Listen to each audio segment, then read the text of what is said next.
The monarch is more honest than ever about mental health issues, a topic she carries as a banner and which can now be perfectly interpreted as how she feels when faced with a problem of this magnitude. That's what happens with pain. If you don't deal with it, it can become complicated grief that affects your quality of life and your health, says the princess amidst a media storm over her new appearance. Problems such as depression affect not only ordinary people, but also famous people like Mary from Denmark.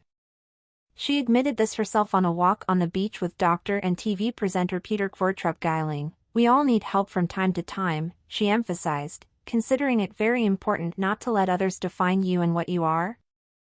The future queen consort's statements did not end there. Mary Donaldson talked about pain more than ever before. That's what happens with pain. If you don't accept it, it can become complicated grief that affects your quality of life and your health, he continued.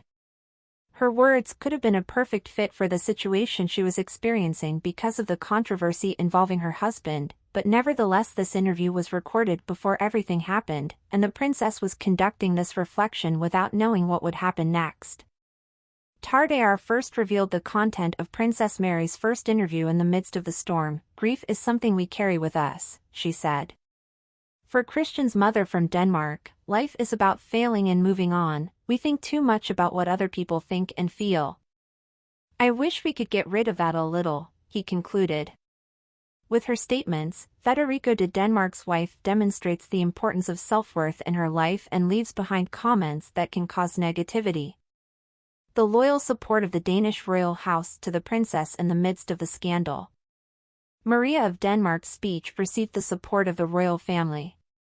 The official Instagram account of the Danish royal family repeated a snippet of her princess consort's most heartfelt adventure. Nature's influence on well-being and mental health is the theme of the new TV program Nature and Our Mind. The crown princess has worked for years to combat depression and focus on mental health. At the same time, nature and the importance of caring for it is an integral part of the crown princess life and work, they pointed out on the networks.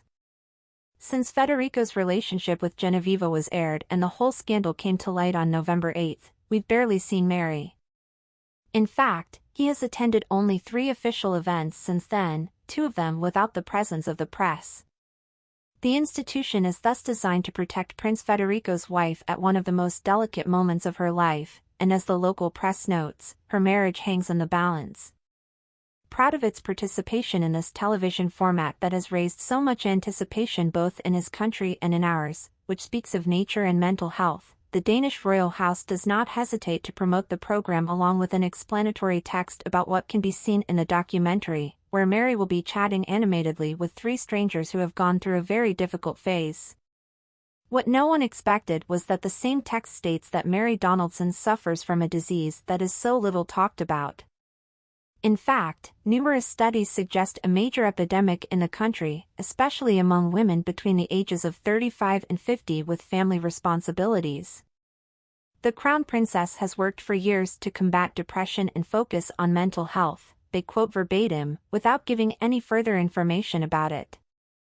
At the same time, nature and the importance of caring for it is an integral part of the princess' life and work, they explain in the small preview. Tonight, all those who have been following this painful history of the Danish monarchs will find out if Mary will use her intervention in this program to talk about her particular case and thus learn in detail when and as a result of which the Australian was plunged into this terrible disease. But also his words can be perfectly interpreted with everything that is happening to him now. In fact, the first statements in which he speaks of pain and sorrow make a lot of sense. Federico Danish also speaks out about the photos of Genevieve Casanova. These words from Mary Donaldson come just days after Federico finally spoke out about Genevieve Casanova. As reported by El Otro Mundo, in his last public appearance, the crown prince would choose to break his silence on the matter. As explained by Swedish publication Svenskdam.se, a Danish journalist asked him about the photos with Genoveva Casanova in Madrid. Crown Prince Federico, do you have any comment on what the Spanish media has published? To this question, Queen Margarita's son answered directly and clearly, I don't have any. A short and concise answer that demonstrates the spirit with which the prince faces the controversy that has arisen over his images with the Mexican. This position is also defended by the Danish royal house, which demonstrated this with its first statement and the defense of the press. Its intention seems clear, not to give rise to new speculations that could worsen the position of the heir to the Danish throne. The Danish royal house chose its alliance. In the midst of a media storm, both in Denmark and Spain, Queen Margaret has achieved what at the time seemed almost impossible, reuniting her sons Frederick and Joachim, daughters-in-law Mary and Maria, and, almost, all her grandchildren this Christmas, an image of family unity that has not been repeated for more than 4 years. As indicated in the official agenda, we will have to wait until January 1st next year to see Federico and Mary together again at the traditional government gala dinner. A long-awaited date with which to put an end to speculation regarding their romantic relationship. Will they succeed, or will this interview with Donaldson further undermine the foundations of the royal house?